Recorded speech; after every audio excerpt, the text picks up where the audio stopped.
I'd like to call to order the April 17th, 2018 regular meeting of the Bowling Green Board of Commissioners and invite you to stand if you choose while Commissioner Nash introduces our person providing invocation and then leads us in the Pledge of Allegiance.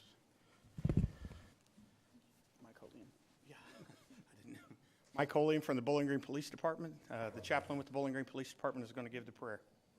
Let us pray. God of justice and mercy, we give you thanks for the many blessings we enjoy as citizens of Bowling Green and for these leaders of our Board of Commissioners. May their dedication be an example for all of us assembled here this afternoon. And I humbly ask you to put your angels of grace in all the decisions, deliberations, and decisions here this afternoon. I pray for our mayor and for the various officials of our city government, and I ask you to graciously grant them the wisdom to govern. Give them a sense of the welfare of our people and a keen thirst for justice and righteousness. Watch over them as they deliberate the issues facing our community, and I pray for the agenda set before them at this meeting. It's in your blessed and holy name that we do pray. Amen.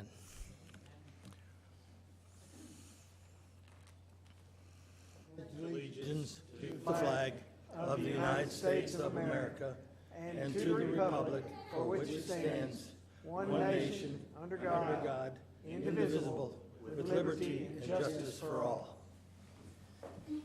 I want to offer my apologies to Commissioners Nash and Denning. It was Commissioner Denning's month, and I didn't know if that's why the deer in the headlights look was.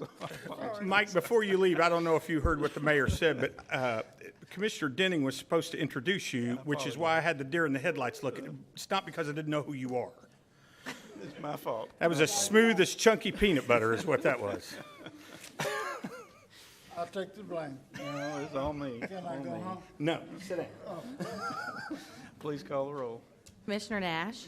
Here. Commissioner Perigin. Here. Commissioner Williams. Commissioner Denning. Here. Mayor Wilkerson. First item we have tonight is a public hearing on our annual action plan. Ms. Ward, do you want me to just introduce our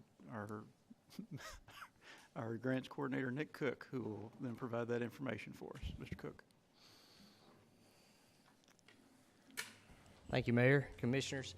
At tonight's public hearing, I'll be presenting the Year 15 Annual Action Plan for the city's Community Development Block Grant Program. The city receives approximately $500,000 each year from the U.S. Department of Housing and Urban Development to address community development and housing issues in the community.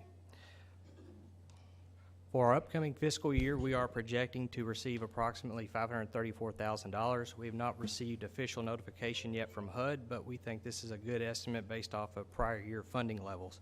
Of this estimate, we are proposing to allocate $33,000 or 6% to the Bowling Green Human Rights Commission to continue providing fair housing, education, and outreach into the community. As a CDBG recipient, the city is required to further fair housing in the community. So for a number of years, we've partnered with the Human Rights Commission to provide this service on our behalf. And they expect to serve around 2,000 individuals with this program. For the administrative oversight of the program, we are proposing to allocate $74,000 or 14%. We are actually allowed to use up to 20%, but we feel like this 14% is all we really need. And then finally, the remaining 80% of our allocation will be allocated to neighborhood improvements in the Bowling Green reinvestment area. This is a 6 census tract area which contains our oldest housing stock, our lowest incomes, and our highest concentration of minorities in comparison to the rest of the city as a whole. So under our neighborhood improvements program, we select one neighborhood at a time and make long-term improvements tailored to the specific needs of that individual neighborhood. Our current neighborhood of focus is Census Tract 112. That's going to be the area outlined in yellow, and to the right of the blue, everything to the left of the blue is going to be county in the census tract, everything to the right is going to be city. And to give you some perspective of where the census tract is located, the bottom yellow line is going to represent the boundary of Old Morgantown Road, and then the top right yellow line would be Old Barren River Road. I want to talk a little bit about the planning process we went through last year for Census Tract 112. We started off with a two-prong approach. We had two Teams of city staff members from multiple departments take tours of the neighborhood, try to identify different needs and projects to address in the neighborhood. Also, while this was going on, we had a public input process where a neighborhood meeting was held. We invited all property owners, all residents to come share their likes and dislikes about the neighborhood, and then we also had individual stakeholder meetings with folks like long-term residents, pastors, people like that. And from this two-prong approach, we really came up with a list of needs and projects to address in the neighborhood.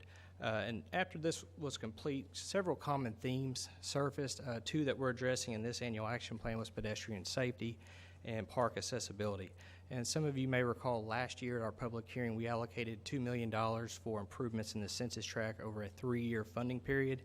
So this annual action plan is going to represent the 3rd year of this funding period. So and it's about a 2 to 3 year implementation schedule. So to address the pedestrian safety, we are in the process of implementing 3,500 feet of new sidewalk, estimated at $505,000. This project is fully designed. We're currently in the easement acquisition process and hope to go out for bid this spring. The new sidewalks will be located on North Lee from Lee Point Apartments to Glen Lily, on Crudson from Lee Point Apartments to Glen Lily. There's a small section of sidewalk missing on Old Barren River Road, so we'll be filling that gap. And then the largest portion of the sidewalk would be located on North Sunrise and Wood Way, which would basically connect the neighborhood to Lampkin Park from Glen Lily Road. So this map, it just gives you some perspective of where these new sidewalks will be located. At the very top, that small red line, that's going to be Old Barren River Road. The center of the map, that's going to represent North Lee and Crudson. And then the very bottom left of the map, that red line is going to represent Woodway and North Sunrise. To address park accessibility, this neighborhood has 2 parks, Lampkin and Pettigo Park. The first project's actually under construction right now with Scotty's Contracting in Stone.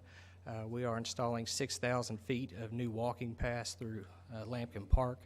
This project would not only connect park goers to amenities in the park, such as the new spray ground or the new playground equipment, but also these new walking paths will provide access through the park for neighborhood residents trying to gain access to services on Morgantown Road, such as groceries or educational centers, things of that nature.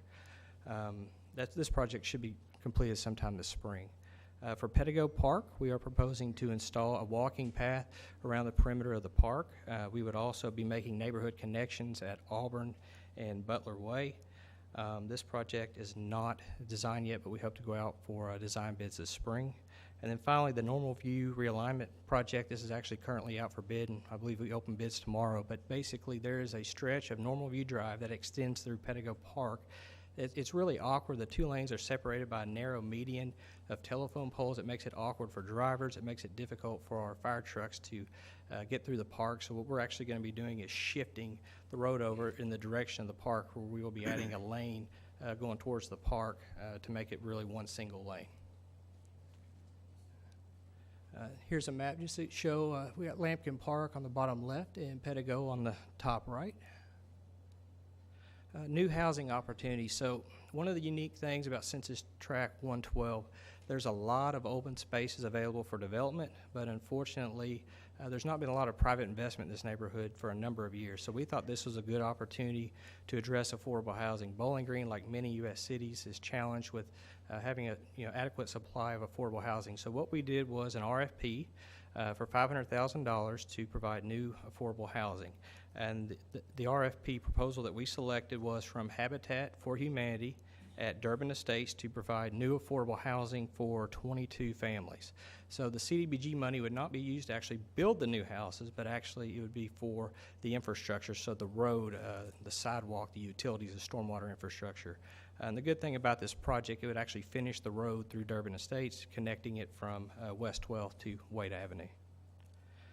So our annual action plan has to go through a series of approvals. It will be brought before our Board of Commissioners at the May 1st meeting for their consideration of approval. Next, it will be submitted to HUD Louisville Field Office for their review, and we expect to receive their approval by July 1st.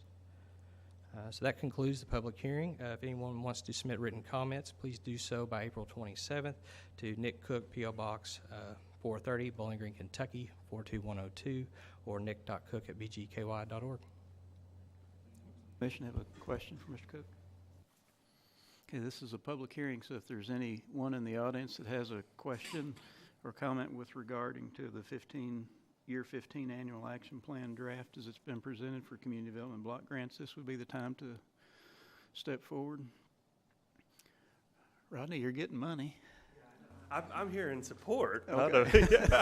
I just want to say thanks. The city has been an ongoing partner for us, and to work, when I go around and talk to other habitats and other areas and tell them about the partnership we have with our city and the way we're able to work together with them, they are flabbergasted. And so we are so excited to have this opportunity to work with you guys again and to continue to work with this crew and to look forward for what we can do in Census Tract 112. Thank you, guys.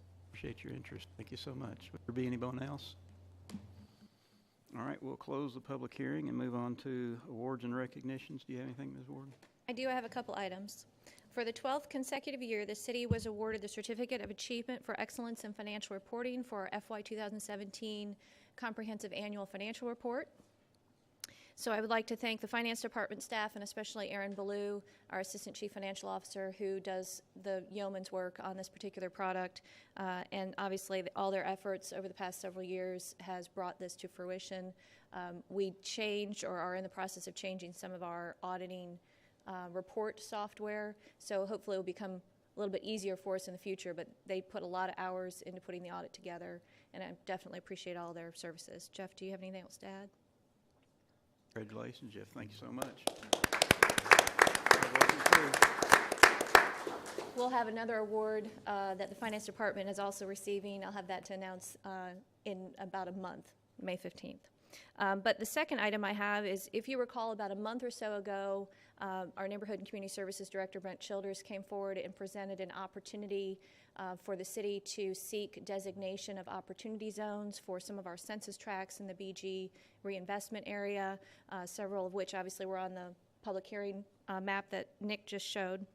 Last week, we were notified that Census Tract 102 was selected by the governor and approved as an opportunity zone in Bowling Green. There is no money that goes along with this particular designation. However, investors in the designated opportunity zones can realize tax savings from their investments. And this particular census tract stretches from Hobson Grove to the bypass and Barron River to 8th Avenue. Thank you for your work. Award recognition. I do want to remind everybody, I believe it's this Saturday from 8 to 12:30, the hazardous materials opportunity Solid at, waste. is it Greenwood? Greenwood High School. Greenwood High School. So if you live in Warren County and you have some hazardous material to dispense of or dispose of, they'll be happy to take it from you at that time. Anything else? Do you have any comments for us this evening? I do. It's been a few months since we last talked about the Downtown Improvements Project, so I just want to kind of review some of where we've been in the past and where we're headed right and where we are right now with that process. If you recall, this project has been in the planning stages for over a year now.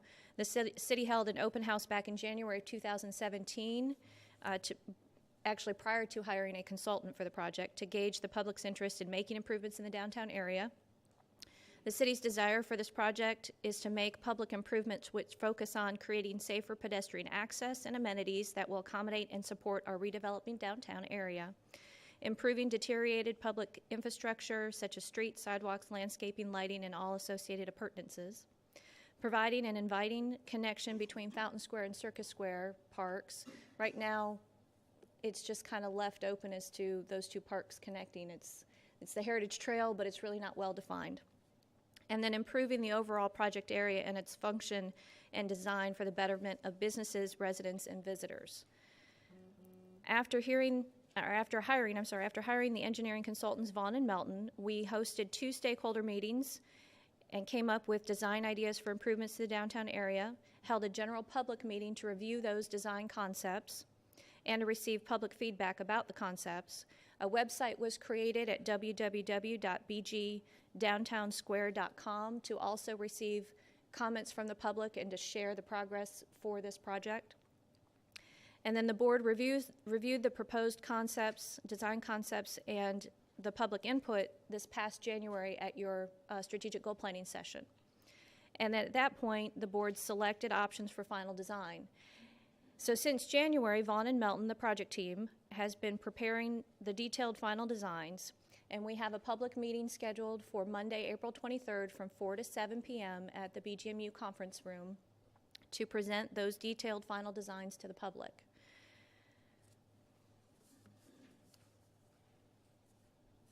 Okay, is that it? That's all I have at the moment. Okay. Have any questions or comments? Well, one thing I'd like to say, Mr. Mayor, is I've received several contacts from citizens since the design has been, shall we say, made a little bit more available than just at a public meeting. When it was put out in the Daily News, we started hearing some feedback from people, and people I think that would have liked to have been included, but for one reason or another weren't able to make any of the public meetings. So I'm glad we are having another public meeting to go over that. One thing in particular that I've heard much comment about is the back-end parking, the reverse parking that's been proposed as part of the plan. And I would think, after careful consideration on my part, I know that I personally am not in favor of that part of the plan. And I think that we possibly need to revisit that, and I would encourage my fellow commissioners to think about that and weigh in on that subject as well. Let me just say, the reverse angle parking was actually presented by a local resident at our first open house that we had back in January 2017, before we hired our consultants. So this is not an idea that came forth by the consultants. I want to make that clear and upfront. And the idea, though, because it was brought forward prior to hiring the consultant took that idea, examined it, and vetted the merits of it, and then it was presented as an option. It did have some safety merits associated with it, so that's why it was presented. And obviously, back in January, there was a 3-2 consensus to move forward with the reverse angle parking as part of the final designs. So if there's any change in that consensus, that's what we need to find out today, so we can let our consultants know that piece of the design is now going to be changed. I concur with Commissioner Williams. It's baffling to me why that would be a consideration, especially when we got people that can't pull in the parking spaces.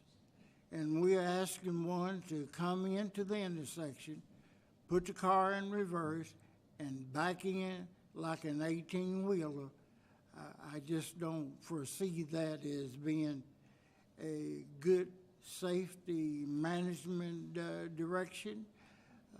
So I am opposed. I don't know what I said back in January, but today I am totally opposed to any backing on the square in Bowling Green. Can I make a comment also? Yes. I, like Rick, received a lot of comments and a lot of passionate pleas and appeals to the back-end parking. I'm pretty neutral on the back-end parking. I thought the whole idea was for the community to come in and tell us what they wanted, that we weren't really in that front driver's seat, that we would have community forums and we would have public opinion, and that would help us to form our opinion. And I'm more than willing to do that, and I hope those folks that want to come and give both sides, because I clearly see both sides. I think the bottom line for me is I just want people to come downtown. Wherever they park and how they park is important, but the bigger picture is we want to make this safe, we want to make it friendly, we want to make it, so the community does want to come downtown. Staff is also neutral to the reverse angle parking concept, and so are our consultants. We did present it at the public meeting, and the feedback we received was majority in support of the reverse angle parking, which is why it was presented to you in January as what the choice was by our participation that we had received up to that point. So obviously, again, if you want us to change that, it was a 3-2 in favor of the reverse angle parking back in January. So if we have a reverse of that decision, then that's what we need to hear. Can we wait until after the April 23rd meeting and see how the community, that's what a public forum, to bring them in and let them, because like I say, again, neutral. And I need to make it clear that I personally believe that it is safer to back into a parking place and pull out whenever that's possible. There are some other issues that are involved when you're talking about reverse angle. You can't have somebody right on your bumper. You can't signal in advance because you can't see that a parking space is open until you've passed it. And I know that there are cities, particularly in Florida that I've read about, that have tried this concept, and they are now reversing it and spending thousands and thousands of dollars to reverse the concept that they put in. You know, it's an idea. It's an idea. But I don't think that Bowling Green is ripe for it at this time. Fair enough. Any other comments? The only comments I would add is that I too was under the impression, and I believe the statistics show, that the majority of the people who attended the public hearings were in support of reverse parking. People's appetite for something, it can sometimes be different than the statistics that are available. The research clearly indicates that while the number of accidents related to back-in parking does not decrease, the degree to which property and people are damaged because you're going at a slower rate of speed and that you're pulling out where you can see, so the opportunity for a higher speed impact is less, is without a doubt makes back-in parking safer. That doesn't mean everybody can back in. And the number one complaint that I have heard from people related to the back-in parking is that they themselves can't back in. It's probably a whole nother issue that I'm not sure that I can solve. But I too was in support of the back-end parking, but if there is the feel, if there is the consensus that it's going to diminish the number of people that come to downtown, then I would stay in support of the way it is now. Another good comment that was not a citizen of Bowling Green, but of Warren County, who called me and said that they come to Bowling Green and park on the square quite often, and they drive a much larger pickup truck where the back end of the pickup truck, if they pulled in the spot all the way up to where their tires were touching the sidewalk, it would hang over a great deal. And then when you get into issues, say where we've rented portions of the sidewalk to businesses down there, the back end of this pickup truck would take up all of the sidewalk space where pedestrians are supposed to walk. So I think there are a lot of issues that have come up since we've started talking about it. I'm fine with changing the plan and staying the way we are. If people need to come to the public input meeting in order to do that, I'm fine with that too. But I think, like the others have said, I've received a lot of input already. And the vast majority of the input that I've received has not been in favor of the back-end parking. I'd like to share one other piece of input that I failed to share just a minute ago. I got a call from a tourism professional here that said, yeah, it's great that we're going to do a lot of, public announcements and public training and education and all of those things. But what about the thousands of tourists that come that won't be able to access that education and training? And, it's maybe something that we hadn't thought about. I certainly hadn't thought about our visitors coming and being maybe affected by something that's unique and different to our community than most of the communities that they would visit. So I feel like the public opinion comes in a lot of different ways, and once it looked like we were leaning towards a decision, then we got public input. But maybe the lesson here is, give us the public input. If it's something that's going to affect you that you care about, when we're having these hearings, we're having these forums, please come. Please send us your opinions. It's a fact that we wanted to hear from the community before we made these decisions. So, am I understanding correctly that right now you want to hear what the comments are going to be at the public hearing or the public meeting next week? I think that's Okay. the forum that. Okay, we can report back, obviously. For those of you who are unable to attend, we can certainly report back to our next board meeting on May 1st, and letting you know the outcome of that. We do want to keep moving forward on design, and I think we can continue to do that. I think this would be a minor change if we decide, once we receive more public input, if we decide to reverse our previous consensus, then we can certainly change that without difficulty in the final designs. Where are some of the cities that have back-end parking? I haven't seen a list or names. Where are they? There was a list provided. I apologize, I don't have that with me. Brent, Greg, do either of you have, remember locations? I I think don't Austin. have the list with me. It was in the board packet that we provided in January at the retreat.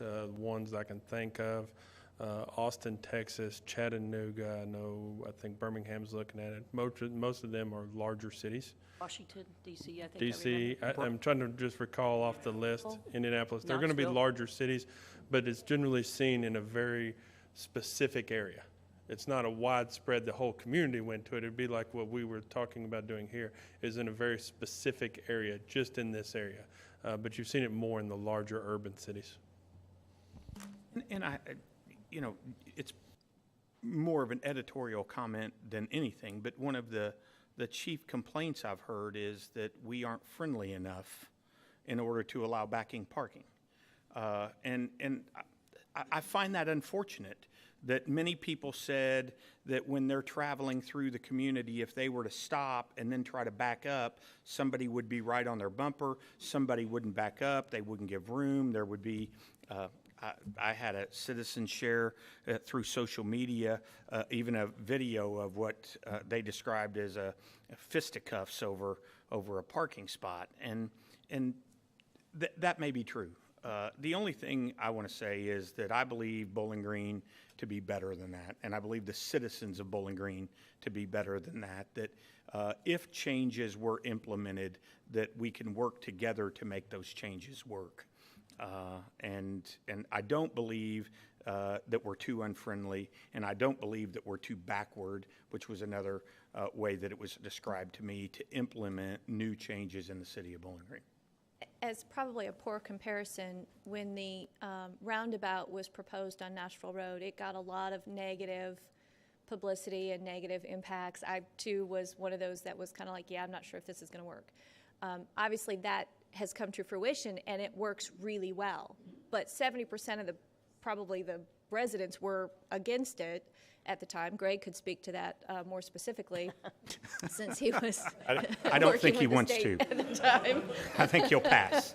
I will tell you that I know somebody was invited to speak at the ribbon cutting for the thing, and they went to the ribbon cutting wearing a crash helmet, and then he had to eat his words because it worked so well. Seems like I know who that is. Yeah. Now we're looking at more of those situations Yeah. around the community. So sometimes change is scary, and sometimes change it's can hard. be very scary, and just trying to, introducing and proposing something that is completely different than what people are used to can be scary, and we certainly understand that. We do also have to be careful to understand that there are a lot of businesses that are downtown, Yes. that their livelihood depends on people coming downtown and shopping with them. So we don't want to create anything or be responsible for helping to create something that's going to prevent commerce from moving forward down there. Absolutely. Bottom We line, don't want people to feel uncomfortable. Absolutely. So we will accept additional comments at our meeting next week, and then I'll present those back to you at our meeting in May. Okay? You got that, Wes? It's still being considered, Wes, with the Daily News. This is the plan. But we are concerned about pickups backing in and being on top of the drums or guitars that are playing on the sidewalk that the people have already rented the space. Righty then. Thank Are there you. any other comments that you had? That's it. All right, so next we have the approval of the minutes for our special meeting on March 28, 2018. So moved. Second. Motion by Perigin, second by Williams. Any additions, deletions, or corrections? Please call the roll. Nash, Yes. Perigin. Yes. Williams. Yes. Denning. Yes. Wilkerson. Yes. Second reading of ordinance BG 2018-19.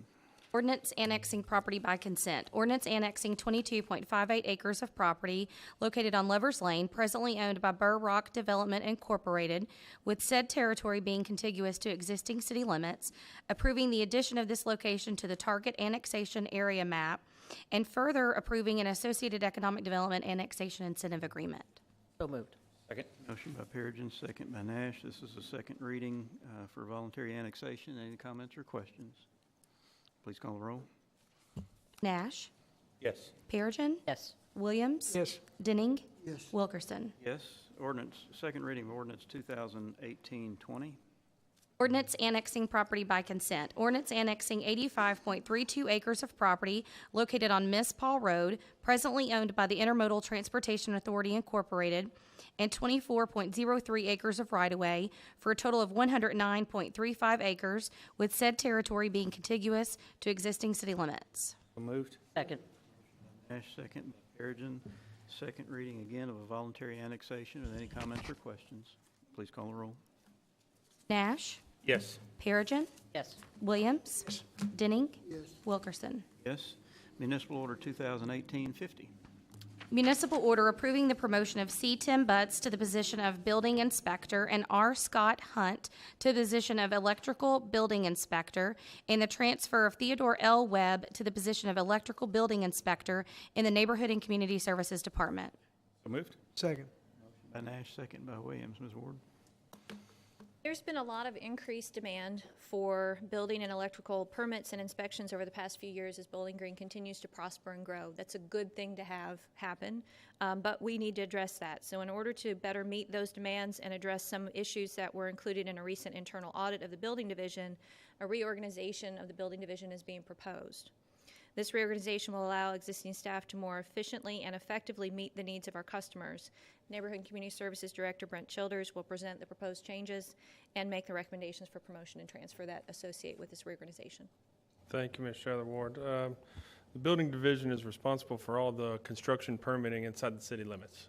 So everything that goes on in the city, and that's everything from a factory to a fence in somebody's backyard. So it's a wide range of activity, and we've seen tremendous amount of growth in the amount of activity over the last several years. We can all see it here in the community. But we've also been through quite a bit of transition on the staff side. We had the retirement of Glenn Burns a couple of years ago. Recently, Ron Tabor retired in December, both of those serving 30-plus years here at the city. So we've been transitioning into a new style. Jeremy Seeger was brought in a couple of years ago to replace Glenn, and then now we're proposing to promote Tim Butts over to a building inspector. But it's also bigger than that. We're also looking at how can we keep up with the demands, how can we keep up and provide the services that are expected of us from the construction community, but also from people who just live in the community. We're not just dealing with contractors, we're dealing with people, we're dealing with individuals. And so we have to keep in mind of what that looks like and how we manage that. So what we're proposing is kind of a large reshift in priorities and focus, and it's kind of what we've already been doing. This is more of a cleanup of responsibilities and titles than anything. So what we're proposing is currently Teddy Webb, or Theodore L. Webb, first time I've ever called him Theodore, I believe. Didn't know his name was Theodore. Is a plan reviewer by his title, but actually he's been doing building and electrical inspections. He's a certified electrical inspector and a level 3 building inspector. His primary focus will be on commercial and industrial building inspections, leaving him one thing that I've heard a lot from the construction community is consistency, trying to have consistency in the inspection field. So what we're trying to create is if you're building a factory or commercial building in South Bowling Green or in North Bowling Green or in East Bowling Green or in West Bowling Green, you're getting the same interpretation of the code by doing this. With Tim moving over from code enforcement, he's been with the city for 13 years, has a background in HVAC and plumbing trades. So he does come from the trades, but has been doing inspection work for a number of years here at the city. His focus will be on residential and what I call the other permits. That's going to be the signs, the pools, the fences. We have about 13 different permits that are issued through our division. Building permits and electrical permits are the largest two categories, and then I lump everything else in this other category because none of them are very large, so that all together they equal about a third of our total permits. So Tim would be responsible for those in residential. Some of this comes from the need to train him up on being a building inspector. He is not a certified building inspector, so there is the demand there to train him into that. And so you start with things that are a little easier, the signs, the fences, the pools, those types of things, and then progress up onto the residential side. Scott Hunt, or Richard Hunt, has been our electrical inspector for the last several years. Since that time, he's obtained a level 3 building certification. So now he is a certified building inspector, and so what we're proposing is to transition him into a building/electrical inspector. So him and Teddy will serve as the primary commercial, industrial, building, and electrical inspectors. Scott will be the primary electrical, Teddy will be the primary building, but it allows them to do both inspections on sites if they're both ready. So they could do a rough-in electrical and a framing at the same time. That saves us a trip to the job site. As we're trying to keep up with the growth in inspections, that's where that comes from. Now, as part of the residential plan review responsibilities, Jeremy Seeger, our building services manager, will be taking over those responsibilities. So that's on the reviewing the application and issuing the permit. It's not on the inspection side, it's on the plan review side. And then Tim will be doing the inspections on those. That allows Jeremy to be in the office more, to manage the group, manage the work unit, but also serve as a backup to meet the inspection demands that we have going on in the community. And just to give you an idea, in the last 5 years, we've seen about a 45% increase in our inspections. So as we're in the middle of this residential boom right now, we're staying pretty busy when it comes to inspections, with more projects and more permits coming in the door every day, trying to keep up with that. So with that, I'll entertain any questions or concerns anyone might have. Questions? Have them stand up so we know who they are, and other people know who they are. Usually leave that to the mayor. So. Yeah, it's Tim. I think you're by yourself tonight, aren't you? Congratulations. We Yeah, appreciate Teddy and your Scott work. are away at training. So Too bad, I really wanted to see Theodore. Theodore. Congratulations, Tim. We're happy for you. Any other comments? Please call the roll. Nash, Yes. Perigin, Yes. Williams. Yes. Denning, Yes, Wilkerson. Yes. Municipal Order 2018-51. Municipal order approving the promotion of Christopher J. Britton to the position of Fire Apparatus Operator EMT in the Fire Department. So moved. Motion by Nash, second by Denning. Ms. Ward? This promotion is being presented for your consideration following the retirement of Fire Apparatus Operator Glenn Hudson back in January. And I invite Fire Chief Jason Colson to step up and present his recommendation. Mayor and Commission, it's my pleasure to be here this evening to present a recommendation of promotion to you for the position of Fire Apparatus Operator. As Ms. Ward mentioned, this was created by a recent retirement. Promotional testing for this position was completed in the fall of last year, with 16 of our members completing the testing process, which includes a written exam and various scenarios to measure the individual's ability to operate a fire apparatus. Based on the results of the promotional testing, as well as his performance during his tenure as a firefighter, I'm here to recommend Chris Britton for promotion to Fire Apparatus Operator. If I'll get Chris to stand for me. Chris joined the department in 2013. Since joining, he has worked very hard to complete the certifications or credentials that the department identifies as essential to prepare him to perform as a fire apparatus operator. In addition to his standard firefighter certifications and incident command courses, he's also completed his hazmat technician course. He is a certified emergency medical technician. He is also a certified driver operator for both an engine and an aerial. He completed the State Fire Marshal's Fire Inspector 1 course. He has earned multiple certifications in technical rescue and swiftwater and rope rescue. And Chris also helps us out in several other additional duties. He is one of the department's personal protective equipment evaluators. We have to make sure that the equipment we wear is in good shape. So he is one of the individuals that evaluates the wear and tear of those pieces of equipment. And additionally, he is one of the department's SCBA technicians, the breathing apparatus. So he is one of the members responsible for the care, maintenance, and repair of that equipment. With that, I'm confident in saying Chris is prepared to perform the duties of fire apparatus operator, and it's my pleasure to recommend him for promotion. Be happy to answer any questions you may have. Comments or questions? Congratulations, Chris. Happy for you.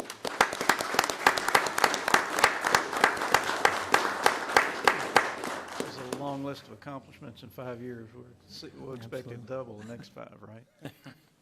Thank you so much. Any comments or questions? Please call the roll. Nash, Yes. Perigin, Yes. Williams. Yes. Denning. Yes. Wilkerson. Yes, thank you so much. Municipal Order 2018-52. Municipal order approving the appointment of Matt Davis to the Human Rights Commission. So moved. Second. Motion by Perigin, second by Nash. This is a recommendation for the Human Rights Commission, and we're joined tonight by the chair, Watheta Buford, and the director, Alice Gatewood Waddell, and the Housing Choice something or another coordinator, Chiquita Sparks. Thank y'all for being here. I didn't see Matt. Is he here? Did he slip in? We're excited about Matt participating with us. I think he'll be the first one that I can recall that's serving from a disability standpoint. Is that correct? Okay. All right. So we're excited he participates with us on that. Mm-hmm. Any comments or questions? Rough bunch, Mayor. It's a rough bunch. Yes, sir. Please call the roll. Nash, Yes. Perigin, Yes. Williams, Denning, Yes. Wilkerson. Yes. Municipal Order 2018-53. Municipal order approving the reappointment of Charlie Pride and appointments of Alex Downing and Dr. Martha Sales to the University District Review Committee. So moved. Perigin, second by Nash.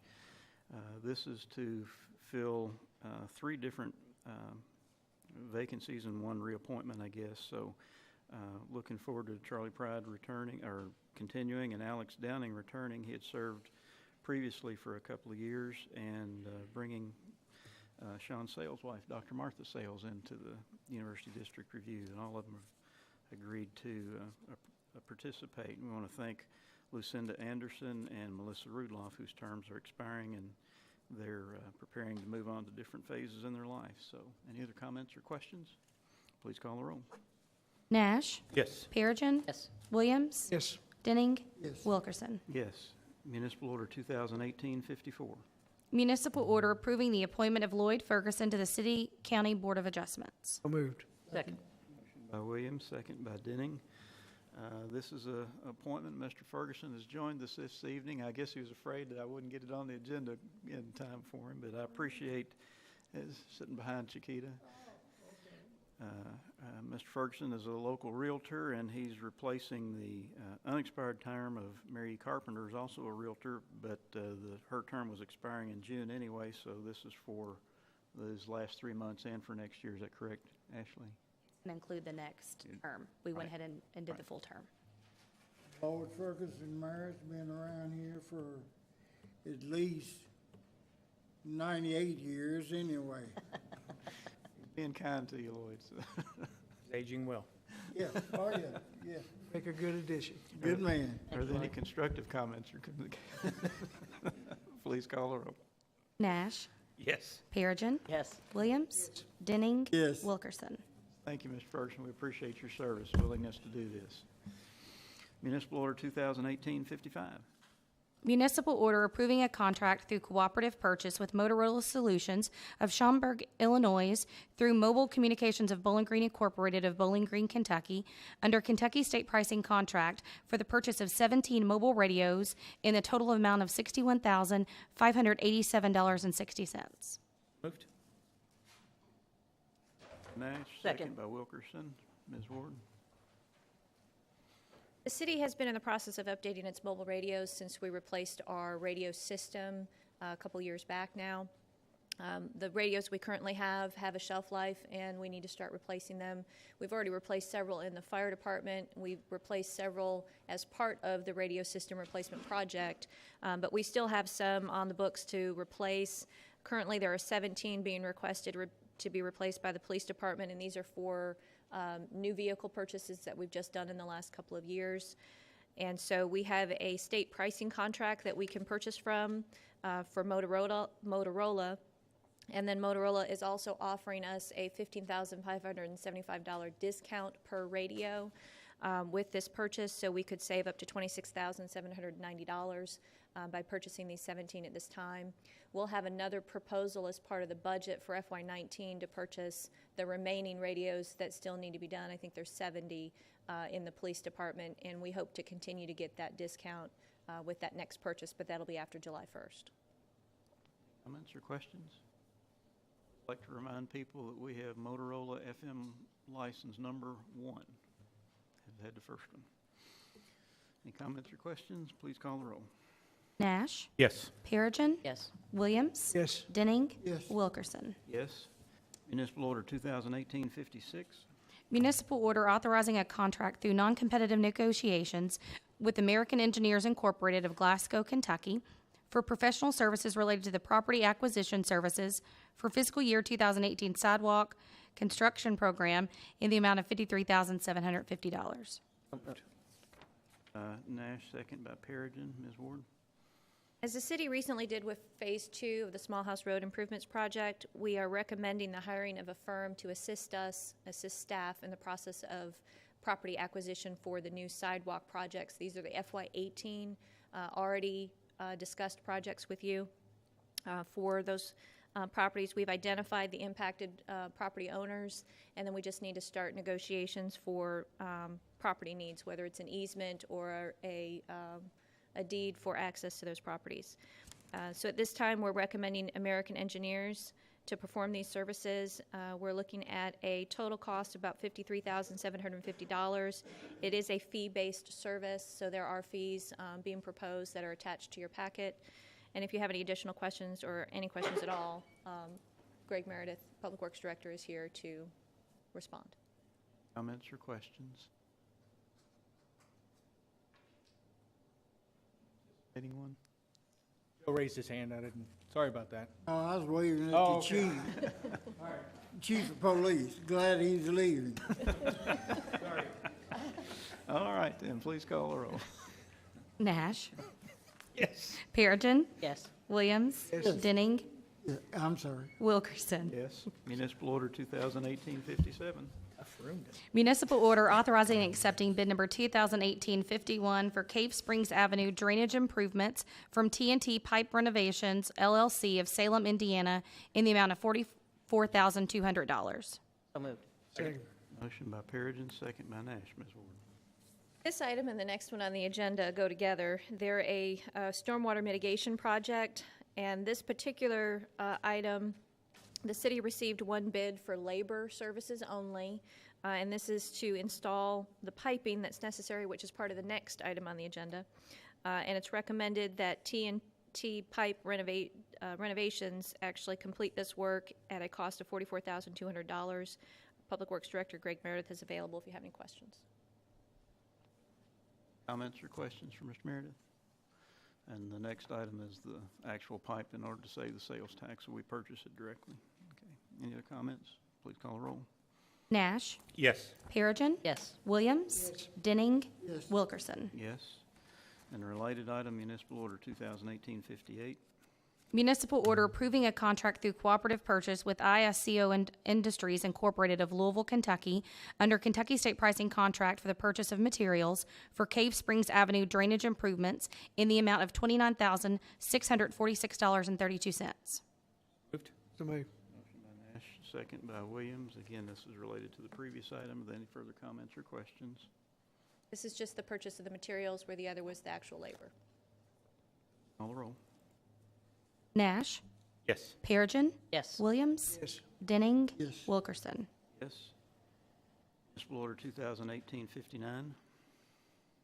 Municipal order approving contracts through cooperative purchase with Best One Tire and Service of Bowling Green Incorporated of Bowling Green, Kentucky, and BR Tire of Bowling Green, Kentucky, under Kentucky State pricing contract for the purchase of Bridgestone, Firestone, and Goodyear tires for the Public Works Department Fleet Division in the total amount not to exceed $78,000. So moved. Second. Motion by Williams, second by Perigin. Ms. Ward. Each year, the city approves the purchase of tires using the Kentucky State pricing contract for the Fleet Division to properly service all of our city vehicles. And this is an as-needed type purchase where we would purchase tires over the next 12 months using local vendors under the state pricing contract. Comments or questions? Call the roll. Nash, Yes. Perigin, Yes. Williams. Yes. Denning. Yes. Wilkerson. Yes, municipal order 2018-60. Municipal order authorizing and approving revisions to the Housing Choice Voucher Administrative Plan for the city's Housing Choice Voucher Program. So moved. Second. Williams, Ms. Each public housing agency is required to have an administrative plan that outlines the rules and regulations of the local Housing Choice Voucher Program. Recommended changes are being proposed to make policy changes to stay current with HUD regulations, update management company payment procedures, and introduce a new local resident preference. Neighborhood and Community Services Director Brent Childers is available to provide additional information about these proposed changes and answer any questions you have. Comments or questions for Mr. Childers? Good work. Please call the roll. Nash, Yes. Perigin, Yes. Williams. Yes. Denning. Yes. Wilkerson. Yes, municipal order 2018-61. Municipal order authorizing the submission of a grant application for funding through 2017 Staffing for Adequate Fire and Emergency Response grant from the U.S. Department of Homeland Security in the amount up to $1,272,277. So moved. Second. Motion by Williams, second by Perigin. The city has an opportunity to apply for a grant, which is a really great opportunity actually for us. I want to thank Nick Cook, our grants manager, and the fire department staff for seeking this grant out. This particular grant could help pay for a portion of the cost for additional personnel associated with the need for a new fire station in the Lovers Lane area.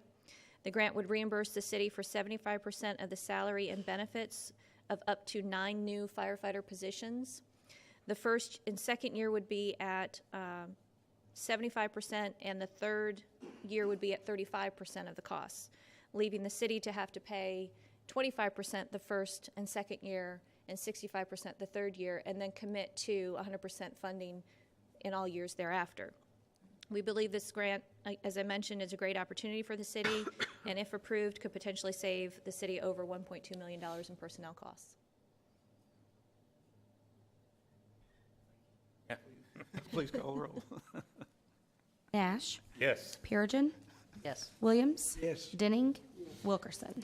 I'm sorry, did anybody have a comment, question? Just go get Go that get money. it. Go get the money. Stay quiet and maybe it'll get it. If I may follow up with a couple comments here. If approved, we would find out in June. We would potentially have 9 new firefighter positions in our FY19 budget. They would be budgeted for half a year, so we'd have to have them on board by January 1st of 2019. And then it's a 3-year period, obviously, for reimbursement of the expenses. If we are unable to find 9 potential candidates to hire at that time, then we can get however many in that we can hire, and then we can come in the second year with the remaining number and still get reimbursed for those the 3-year period. So it may be up to 1.2 million, but it depends on if we have the candidates available and we can get them all hired in starting in January. If not, we have the potential to still get additional funding as we are able to hire them in. Nick, no pressure. All right, thank you. Municipal order 2018-62. Municipal order approving parks and recreation fees. So moved. Second. Motion by Williams, second by Perigin. Ms. Ward. It's that time of year again where we go through the process of reviewing and approving new or revised parks and recreation fees. We actually did not make any changes for fiscal year 2018, so the last changes were done in fiscal year 17. But our Parks and Recreation Director, Brent Belcher, is here to provide an overview of the proposed changes and answer any questions that you have. you for the opportunity, Mayor, Commissioners, Ms. Shally Ward. Try to be, well, actually, this is through the budget process that we come through for the fees. It does have a correlation to our revenues for our department and the budget process, but we did change our presentation to you. Hope you received our little packet that traditionally it's been a spreadsheet that's got some highlight markers on it and such. This year we tried to do more like a booklet of rates that hopefully make it more user-friendly and something that would highlight more of the areas that associated with the rates and fees and charges. Really, we just have 3 different areas that we're looking at for this year. Number 1 would be the simplest, and we'll cover that first, would be our new athletic leagues and such that's come up that we've instituting or going to institute this next year. The first of all being youth lacrosse. We are dedicated to introducing lacrosse at a youth level. We do believe that will become a more of a it's obviously a trend already within the high school. There's 2 high schools that have a club sport for high school lacrosse, and we want to institute that on to youth being up to about age of 12. We have reason to believe in the next 5 to 10 years it'll be a high school sanctioned sport. So we want to make sure that when that is the case, that our local youth are ready to participate and compete and enjoy that sport. So that is the first thing. We've actually gotten a few grants through Nick Cook as well for some of our introductory sports for that. And then you can read for yourselves some of the other 3 or 4 additional leagues. I will tell you that on my personal note, one of the reasons you'll see things like kickball and dodgeball is we want to do non-traditional sports. Not everybody is a basketball, football, soccer player. Those are adults, some of them are youth, and it just kind of gives an opportunity for individuals that may not participate in what we'll call the most traditional sports, something to do and enjoy in addition. So that's why you kind of see those things. And if you don't mind, we'll skip on to, without any questions for those, I'll probably skip to the Bowling Green Community Center, the Ethel Moxley Center is the same place. Our summer fun camp, just so that you understand, we have 150 spots available in that spot each year. We have 15 staff people, so our ratio is 10 to 1. And our last change that we had was in 2012, and we raised our registration fee from $30 to $35. So we haven't actually increased our weekly or monthly rates for over 5+ years now. We propose going from what is currently a $55 a week charge to a $70 a week charge. That will put us right at the next community action or community education, is $125 a week. Big Red Summer Fun Camp is $150 a week. And to give you an idea of what we're doing here, one of the major reasons that we have to look at our major expenses that's come down is in the past, maybe not quite, but nearly 10 years we've been able to use Bowling Green City Schools summer transportation. We've been able to pay about $5,000 a year to use 2, maybe 3 buses. They would, in essence, be a charter bus for us. We would hire the driver in the bus to take our children to and from. That program has ended now, so we'll have to start renting passenger vans. That's going to rise to somewhere in the neighborhood of $15,000 this summer to make that happen. So this will help us in the future be able to hopefully correspond to that rate increase. And then the other thing to consider is that we believe it was the Monday after spring break, we opened the 150 spots and we sold out in less than 5 minutes. So our supply and demand is extremely high for anything to do with child care services. So anyway, that's our first recommendation. And then, if I may, Brent, the $30 to $35 fee changed in 2012. That was just the regular registration. it's a registration fee only, Right, not the and weekly so rate. what we're proposing to change at this time are the weekly fees for the early drop-off and the regular drop-off, is that correct? Okay. And those fees would go from, Go from $55 currently for an early drop-off to $70, $25 increase, and the same $25 increase for somebody that's going to drop off what we call regular drop-off, which is up to 8:15 p.m. or a.m. from $40 to $55. Or $15, sorry. And that's on summer youth programs only? Summer fun camp only. Summer fun camp only? Yeah, summer fun camp only. Yeah. Thank That will not affect Parker Bennett Community Center. That will not affect Camp Happy Days. It would only be the summer fun camp only. And then, if we can, we go. We'll skip over to cemetery. Cemetery, 2012 was once again the last time we had any rate increases. This comes not primarily, but in association with an audit, an internal audit we did. We had that completed by Ms. Deborah Jenkins at the beginning. I think she ended it towards the end of last calendar year, if I'm not mistaken. And it really goes in line with that. If you're not, I think everybody's aware that we have less than 1,200 plots available. Our supply and demand is extremely high. We do roughly about 20 to 25 burials a month. So the math will tell you we're about 5 years and under for our supply at the Fairview Cemetery. And we are really looking at an increase of just about $50 on everything down the line throughout our entire cemetery operations. We feel like that this will put us more in line with our, will still be the lowest, most affordable opportunity for individuals in our community and to use. But How much lower? well, a couple $100. We set the bar at the low, and everybody else comes in around $50 or so more.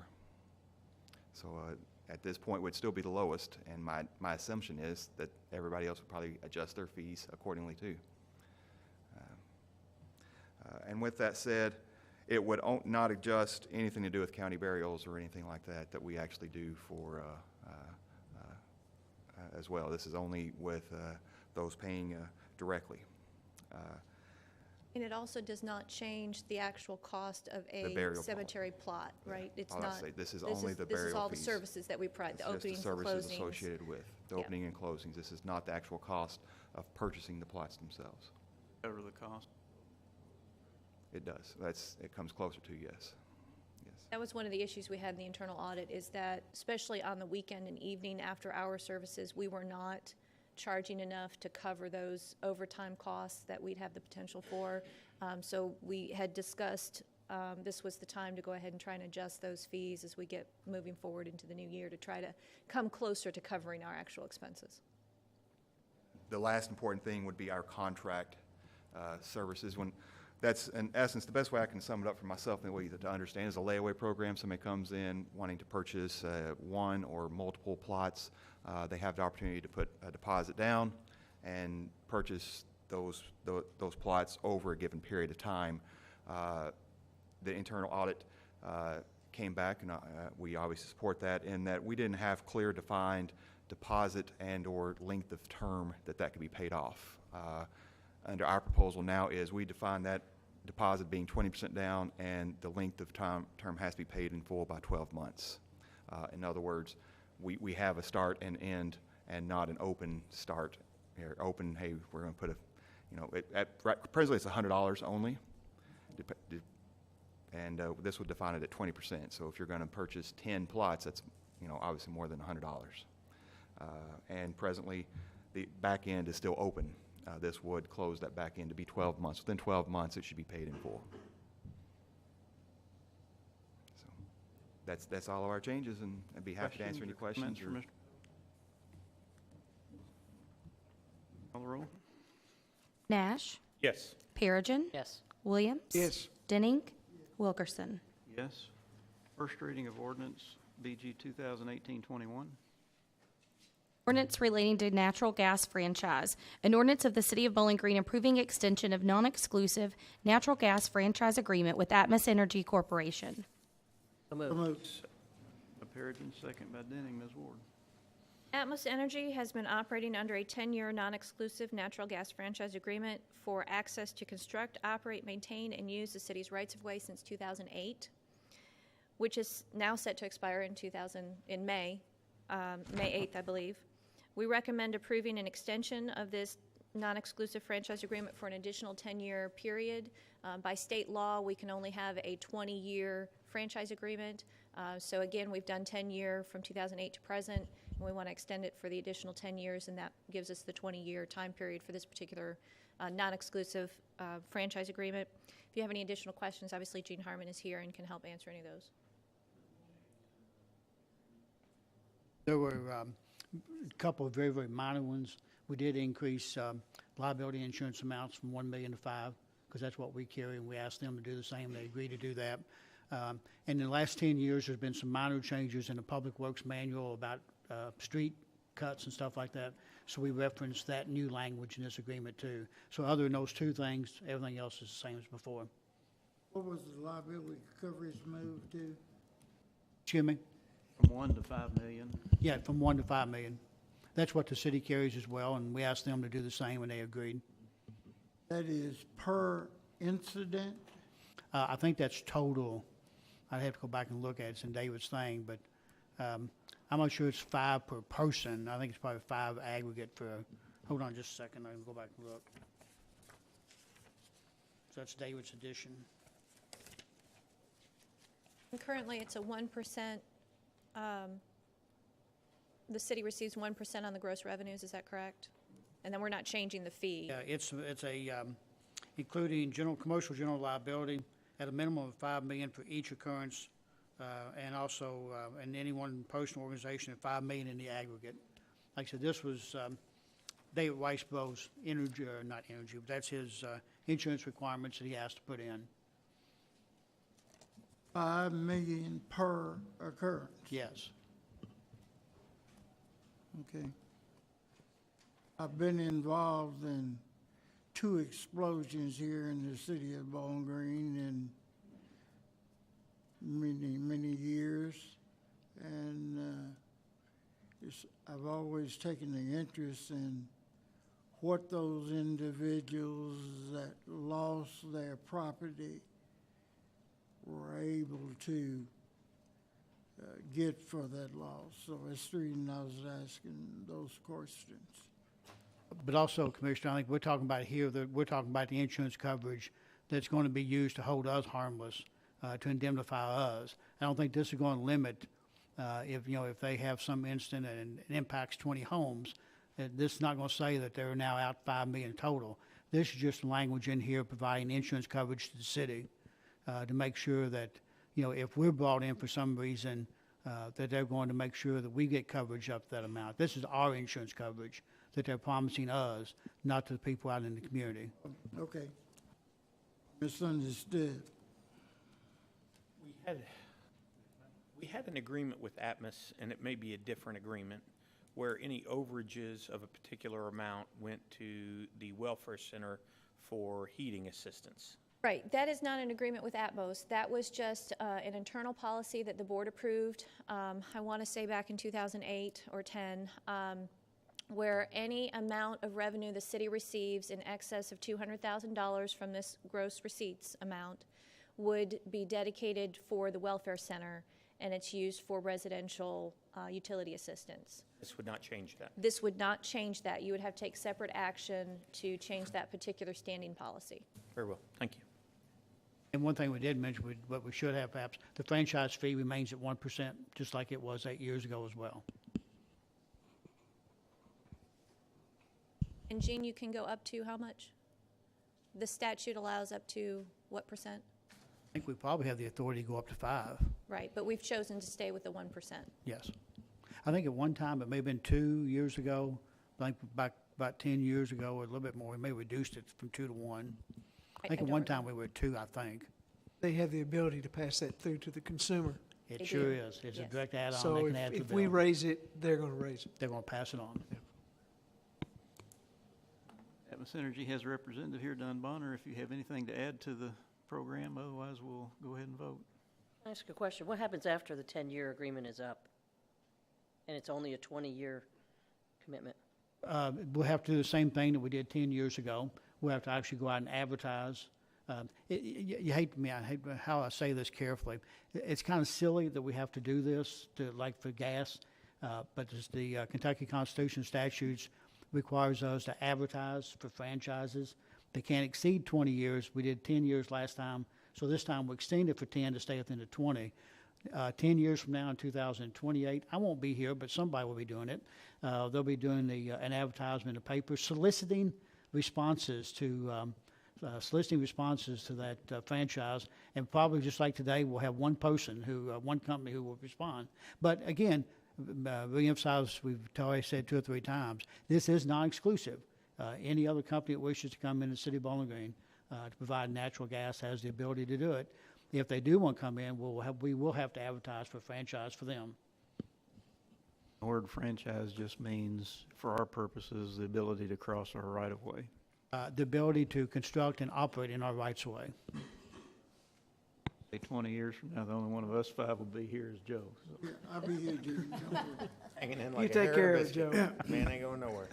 Did you have anything to add, Mr. Bonner? Yeah. Any other questions or comments? All righty, thank you. Please call the roll. Nash, Yes. Perigin. Yes. Williams. Yes. Denning. Yes. Wilkerson. Yes. Municipal Order 2018-63. Municipal order of the Board of Commissioners of the City of Bowling Green, Kentucky, in connection with the payment in full of $26 million City of Bowling Green, Kentucky Taxable Industrial Building Revenue Bond Series 1992, James River Paper Company Incorporated project, the execution and delivery of a deed and consideration certificate from the city to Georgia Pacific Consumer Operations LLC, the successor in interest to James River Paper Company Incorporated, related to property in Warren County, Kentucky, a bill of sale and any and all other related documents, and the taking of other related action. So moved. Second. Perigin, second by Williams. Back in 1992, the city issued $26 million in taxable industrial revenue bonds for James River Company to finance the acquisition, construction, equipping, and installation of its industrial building in the South Central Industrial Park. A lot to say there, sorry. Those bonds have since been paid in full, and the successor in interest to James River Company is Georgia Pacific Consumer Operations, and they are now requesting the execution of certain documents to go ahead and close this IRB out and be able to put the property back on the tax rolls.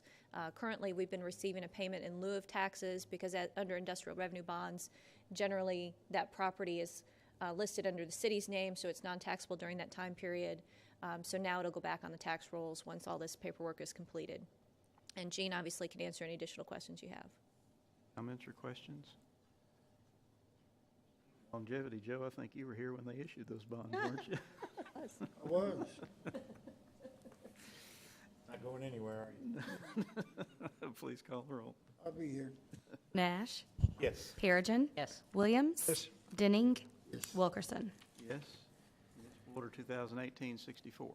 Municipal order authorizing the conveyance of approximately 0.15 acre of city-owned surplus property purchased for landfill purposes located between Old Price's Chapel Road and Price's Chapel Road near the intersection of Glen Lily Road to William Joyner and Micah Litchford. Moved? Second. Nash, second by Perigin. Ms. Ward. I want to turn this one over to our city attorney to help explain. Thank you. I was contacted by a local attorney a few weeks ago about this one. I think they were in court dealing with a land issue of adjacent land. Getting ready to settle that matter, I think everybody suddenly discovered or realized that this property, that one of the issues they looked at was property was belonging to the city. Apparently several years ago, and I don't recall it, but this is Glen Lily landfill, the county went in and realigned Price's Chapel Road. It's kind of like a L-shaped, and instead of like a lot of we've done in the past, they removed that curve and went straight ahead. When they went straight ahead, that severed about 1.15 acre of city land that's now located between the old Price's Chapel Road and now the new Price's Chapel Road. The city has no need for it. We don't use it. We'll never use it for anything. It's just sitting there. As part of that settlement, they asked the city to agree to convey that property for them. It's not worth anything to us. Like I said, it's just right now it's sitting in between where those old roads. I think the county may now have abandoned the old Price's Chapel Road. So I think the interest is now in joining this land with the land on the other side to actually make it usable. So people use it. Right now, it's not usable by anybody. So I hope that explains. It's just basically it's a severed parcel of land that's sitting out there that we have no need for, and we probably with good reason would be a good idea to convey it. It's currently in the county. Yes, We just own the property. yes. Got it. Old landfill. Got it. It's right there. See the little diamond piece? Please call the roll. Nash, Yes. Perigin, Yes. Williams, Denning, Yes. Wilkerson. Yes. So we have a discussion for a presentation of proposed revisions to the City Bowling Green Sidewalk Program, new sidewalk component. I'd like to preamble this. We had a new sidewalk improvement program that was initiated in 2008, and the idea behind it was to foster a walkable city by providing sidewalks in areas where none exist. To date, we have spent $5.4 million of investment and built 14.3. Let me go backwards.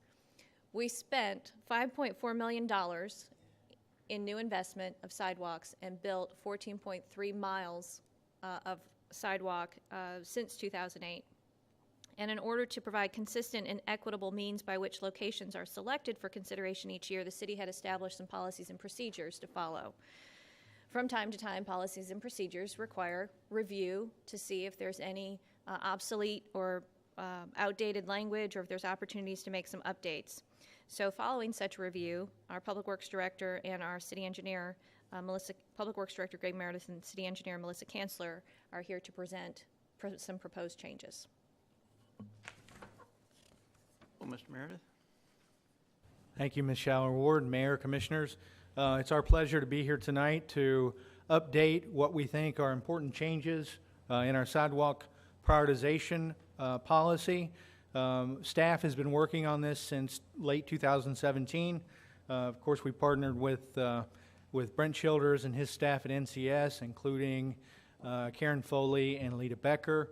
On our side, on the Public Works side, proud to say we had Kyle Bearden, our GIS manager, who did the lion's share, basically, of the scoring and how that fits into our model. Again, this is a subjective model that looks at existing conditions. I want to have Melissa come up and go through a PowerPoint that kind of talks about the changes and the way we've updated the policy, we think, to be a little more realistic in terms of actual demonstrated needs. So with that, I'll ask Melissa to come up.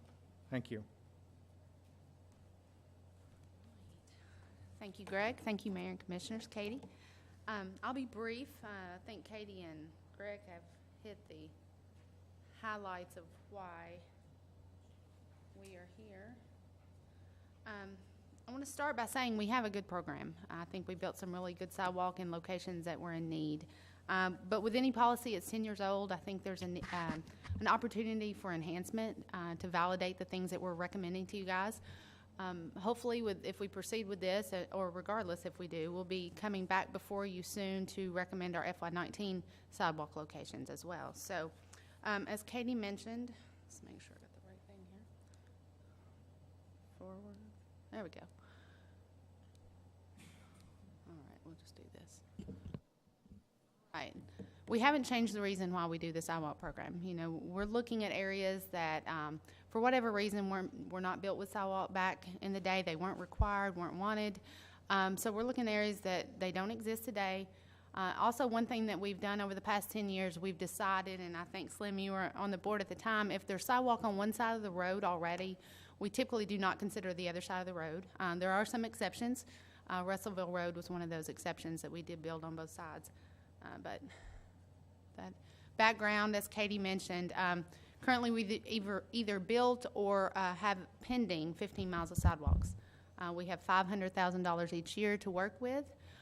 We currently use 5 criteria to evaluate these sidewalk locations and hopefully give us a more qualitative analysis, a less subjective view of what's out there and how they score against each other. From that, we can establish an order of construction. Each year, we also publish that prioritization on our website to see where maybe a community sits with the sidewalks they've asked for. That's a snapshot in time, so with any new sidewalk requests that come in that subsequent year, those could change around. So the proposed revisions, as Katie and Greg both said, we've worked with NCS staff, Karen and Leda and Brent. Those are the people that are out in the community. They see the need. They see kind of what the citizens want, more so than maybe those of us who are in the office. On our side, Kyle Hunt usually is the one that handles the projects from the design side, and then we turn it over to the construction managers. And then Kyle Bearden, of course, is the one that's behind the scenes with a lot of the GIS stuff that he's here in case you have questions that I can't answer. So our goal, again, is to enhance the validity of what we recommend to you guys. I think we've had good projects, but in looking at, 170-plus projects, we want to make sure we get the ones that are in need most at the top of that list each year. So the revisions we recommend today are some minor changes to the candidate scoring with regard to the criteria. We have recommended to remove what we call the financial feasibility criteria, which what that did was look at if there was outside funding in addition to the city's funding, it received extra points. I believe we've had one project in 10 years that counted towards, so we didn't feel that was necessary in the big picture. We've added another criteria called demonstrated need that I'll get to that I think really helps us push what we're trying to accomplish here. Where are the project locations that are most needed, most wanted? And then finally, we had some minor changes to the public involvement process, nothing major, and then to the property acquisition component of the policy. Listen, can we go back to picture number 1, please?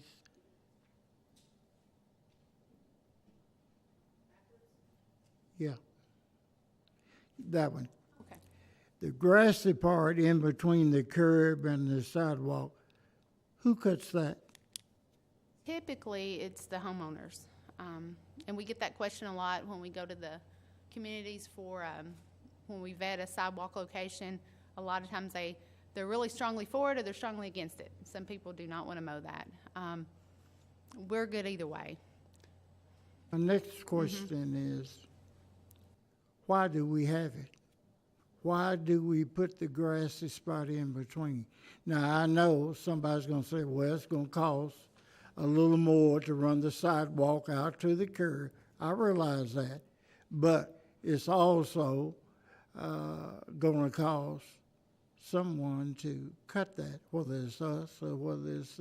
Typically, I mean, we call that the utility strip. Sometimes there's power poles in that utility strip. Sometimes there's other things located that we physically can't go through. We like to have that extra buffer, I mean, for safety reasons, a little bit further off the edge of roadway from the traffic for the pedestrian. A lot of times we'll move that 5-foot sidewalk right up against the back of the curb. At the request of the homeowners, they don't want to mow. Maybe there's power poles on the back side of the sidewalk, so we have to push it up. So those are the kind of things we come to the neighborhood when we say, okay, you've been selected. This is our next candidate project. Here's where it's going to go. What are your thoughts? And a lot of times they don't want that strip, and that's usually how we'll proceed. Thank you. You're welcome. Let's see. Okay, so the meat of this presentation is to go through the 5 criteria that are present in the policies before you now, and talk about how we did things and how we propose to change things. The first one is proximity. Currently, it is worth 20 points, and we're proposing to bump that up to 35 points. And the way it is now is we have sat down and looked at what are considered destinations. How close is that candidate project to certain destinations like schools, parks, community centers, commercial centers? That component has not changed. We worked with NCS, Leda and Karen and Brent, and kind of focused on some areas that maybe are new community centers that they work with the public in. So we updated that map somewhat. And speaking of maps, this is called a GIS heat map, and we have been using this in the recent 10 years. And the areas that you see that are red, orange, yellow, those are more concentrated destinations. And so anytime a candidate project is close to one of those, it's going to receive more points. What we also did and are proposing to do is look at basically origins or generators of trips. And again, we talked to NCS, and this is more, where do people start from? High-density apartment complex, Western, around the dorms. I mean, there's a lot of people in small areas that are trying to get somewhere. So we want to look at where those people are coming from, so the generators. And what we found, MPO did a study recently. It was a multimodal transportation study, and they actually had a model of this for the city. And it was a very similar exercise as what we do for destinations. It's a heat map, and it concentrates the areas where people start from in their homes, whether it be apartments or just, you know, a very dense subdivision. So the closer a candidate project is to one of those locations, the more scoring it will get. So that's one revision to the proximity is we're looking at, it's a two-part scenario now, 17.5 points for each, so 35 points total, to look at both cases. The next criteria is considered constructability. That has not changed from the original policy. We still want to give it 20 points, maximum score. We call this the technical feasibility score. And this is a ground truthing. Go out to the location and look at your obstacles. As it currently is in the policy, we go out, we look at utilities, we look at drainage features, personal property that might be in the way, you know, anything that could cause this project to be more expensive, more difficult. And we kind of scored it, is it an ideal situation? Is it good? Is it fair? Is it poor? Well, what we've found over the years, you're not very consistent from point A to point B, especially if there's two different people doing it without some kind of guidance. So we developed what we call a scoring sheet and basically mark how many impacts, you know, if there's head walls in the way, if there's a utility pole, we count those. And for every impact, we deduct scores from that maximum 20. So it just gives us a more qualitative, fair, and consistent measure. So the process really didn't change, but the policy wording has changed. So we can assign a number a lot more consistently to what we call the technical feasibility. Third criteria, connectivity, has not changed. We added, dropped the points down. The max score now is 20. And what connectivity is focusing on is the gaps in two existing sidewalks. So say you have a 100-foot gap versus a 400-foot gap. Obviously, we want to focus on the smaller gap. So we look at the sidewalk network, and if a candidate project has a smaller gap, it's going to receive a higher score because we can do that cheaper and quicker and complete that sidewalk segment. Now, we did approach this a little bit different behind the scenes, or plan to. Right now, as it stands, we had a kind of a team, Brent and folks, and kind of identified the gaps and said, okay, this not only is obvious gap between segments, is it a logical gap? Is that a gap that people will use? Is there a propensity for it to generate pedestrian traffic? And so as a committee, we kind of scored these gaps. And there are, how many were there? Many gaps. So the thought process behind it is the same, get more bang for your buck, basically is what we're looking at here. So not too much change there. The fourth criteria, pedestrian comfort, it is currently called walkability index, which we've always felt that was a little misguiding. Pedestrian comfort is just that. How comfortable is someone feel walking out in the middle of the road without a sidewalk? We are still tying that, like we do today, to the functional class of a roadway. The more traffic, the higher speeds, the more opportunity we would like to get people off of the road and separated from the vehicles. One thing that we have done and proposed to change and use is these scores are directly related to functional class of the road. In this exercise, we looked at our functional classification map and said, okay, so the state has a functional class. It's either an arterial, collector, or local streets based on kind of how they function, how much traffic they carry. We deal mostly with local streets, some collectors. Obviously, collectors with more traffic, if there's a sidewalk candidate on that segment, it's going to get more points because we want to get people off that road. But in looking at the vast majority of our streets are local streets. Now, a local street in a neighborhood may, if you envision, say, Ironwood. Ironwood versus the local street off of it, Singletree, for instance, they're both local streets, but there's a vast difference in how they function. So we created a new category called a local primary in this exercise. So certain streets through neighborhoods were considered local primaries. And in this exercise, we want to give those more points. So we know there's more traffic, probably higher speeds. We want to get people off the road. So in this proposal, we looked at adding that category and assigning more points to those type of streets if a candidate project was along that segment. And there's just a glance at our classification map. Just, you can't really see much, but the colors denote different classifications.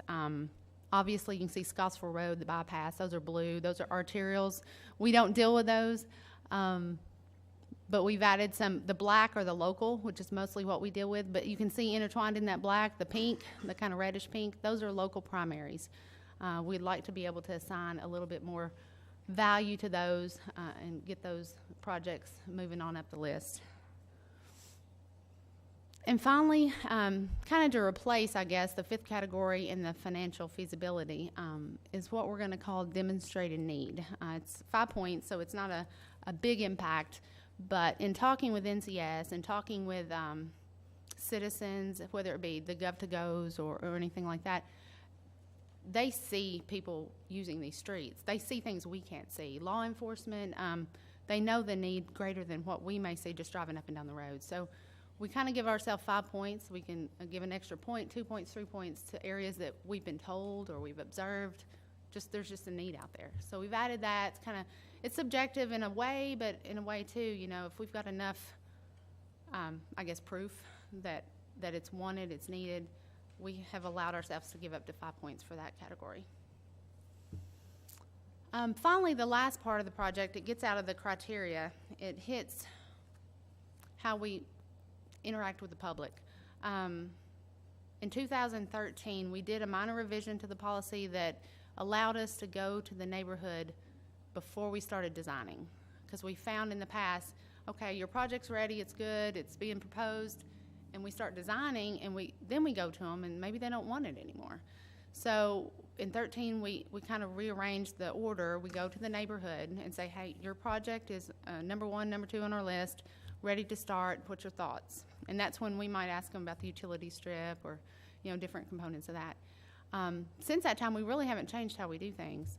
So now we're looking at alternative ways. We still plan to have public meetings if we need to, but with the Gov2Go's, there's an opportunity to meet there. So in the policy, we kind of added some wording to allow us to do things in lieu of mailings.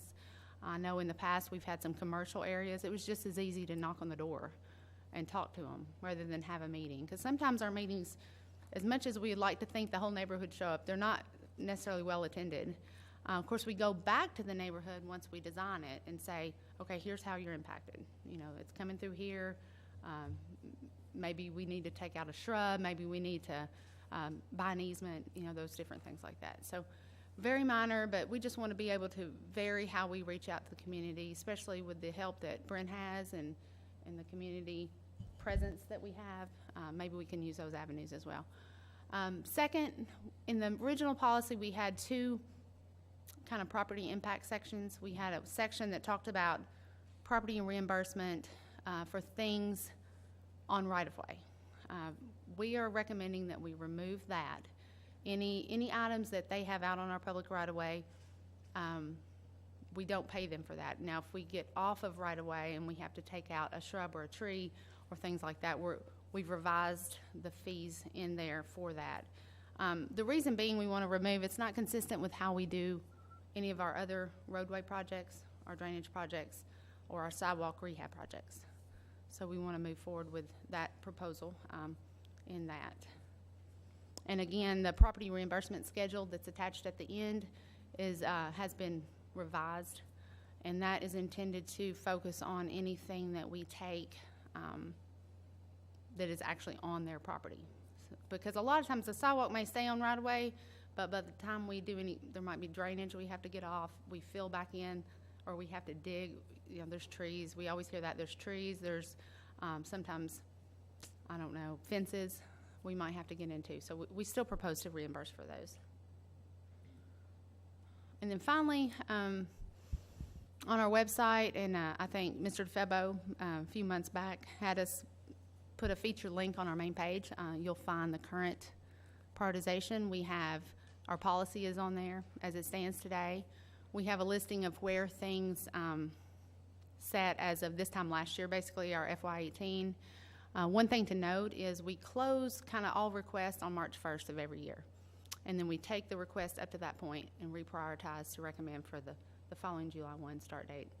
So we're in that process right now, and with any changes to this, we can move forward, or, you know, anything you recommend tonight that maybe we do or don't change, we should be ready to come back to you guys with the recommendations at the next meeting, I believe. So the list that's on the website right now does not reflect anything that we've discussed tonight that may or may not impact the order in which those sidewalks are on there. No, the order that you see now, that's how we selected the current year projects. So you'll see those top few projects are the ones that we're working on right now. If this revision goes through, we can put that in motion along with any new requests we received through FY18, and then have a new list up there. Got it. Thank you. You're welcome. Comments or questions? Thank you for the work you put into it. We appreciate it. Yeah. Good job. Kyle, I was afraid you'd have some pretty good technical questions I wouldn't be able to answer as far as that heat map. I do have one comment. I can't go to a Yes. conversation without a local circuit judge who'll remain nameless, Steve Wilson, who always wants to know about Highland Way. So Highland I've Way. put that out there. Ms. Heller's here too, so she knows. Well, I will say, you know, we ran some kind of trial and errors when we were going through this revision to the criteria to see, you know, what happens when we take this, like those heat maps. Well, you start adding and changing destinations. I mean, things change because of development. Development's crazy right now, so now there's new needs to, people want to get places. Population demands change. So when we put, plus the generation side of where people live, you add that component to it, it really has moved things around. And I feel like, you know, there's some things that rose up a lot further than they had been previously, but it made sense. I mean, that's what we were looking at. Does it make sense? When you look back at your results that come out, the 175 projects, does it make sense that this one's number 10 and this one's number 20? So that's what we're trying to get. We're trying to get things that really that show a true need in the field. So. Does the criteria this evening in some way take into account those streets that become cut-throughs? That is kind of related back to the functional class of a road. You know, we kind of put our heads together. I feel like I live in my van when I'm not at work. So the cut-throughs, even though they're local residential streets, those are the streets that we designated now as local primaries. They're still local streets, but in the system as it is now, they get scored the same as well, maybe not a cul-de-sac, but a side street that doesn't receive traffic. And you may be perfectly comfortable walking down that side street in the middle of the road, but not down Hampton or not down, you know, there's local primaries that cut-throughs are what they are. That's kind of the streets that have been designated as local primaries. Yeah. One of the things that Greg was kind enough to respond to a request before from me is Riverwood, that runs from essentially the Kroger complex on the bypass to Covington. Not Covington, but Fairview, and that used to be a dead-end street. I mean, it didn't go anywhere, and now they receive a tremendous amount of traffic coming off of Fairview to go to Kroger. They've seen a tremendous amount of apartment building on properties, and it's really unsafe to walk on their street anymore, and I just want to, I talk to people who live on Riverwood on a regular basis, and they're concerned about the people that are on the street. It's interesting, many people who live on Riverwood have stopped walking on Riverwood, but they see a lot of other people using it as a way to get to Kroger on foot. Right. And for many, that's one reason, and that is a street that we designate as a local primary. And with the location and proximity that has to Kroger and some other desirable destinations, along with the apartments being built there, you know, you can see that section rising up quickly, given our criteria as it stands. I agree with Judge Wilson on the Highland. Absolutely. I forgot you were down there too. Not even my end of Highland, that other end of Highland. It's tough. Which is a cut, which Right. over time It has is. become an enormous cut through. Cut through. Highland and Riverwood are two streets I travel daily, so yeah, sorry. It's really interesting to walk Highland or ride your bike or. Given, whether we stick with what we've got or we go with what we've talked about tonight, we can have recommendations ready for the next meeting. Once that gets approved, one where those can go will be out on our website. Again, it's our main web, www.bgky.org, under featured links. We're going to keep that there so people can easily tell. It has a ranking currently in alphabetical order, so you can see, look up your street and see where you rank, or it has it ranked order 1 through 175, however many projects we have out there awaiting construction. Are there any concerns about what Melissa has presented in terms of changes to the policy? Our next step would be to present for approval at the next meeting these proposed changes, and then also at that meeting we could bring forth potentially the next set of sidewalk projects to start working on under the new criteria. I appreciate your hard work on Yeah, that. I think it makes perfect sense, especially the designation of these streets that have become the connectors. That's a huge issue. And just from what we've trialed and tested this new model, they do make sense. It really is pulling out some of the ones that you truly feel just by going out there and seeing it. Now it has to be vetted against the other criteria. How hard is it going to be to build a sidewalk, utility poles, underground fire hydrants in the way, different things like that. But we're ready to try it. Okay, thank you. Thank you all. We'll take a brief recess before we do our public comments. And if you don't mind, just for our benefit, especially for the clerk, if you're going to have a public comment, there's a clipboard there in the back. If you could sign in so that we know without having to decipher what you say, listen back to the tapes and everything. We'll be right back.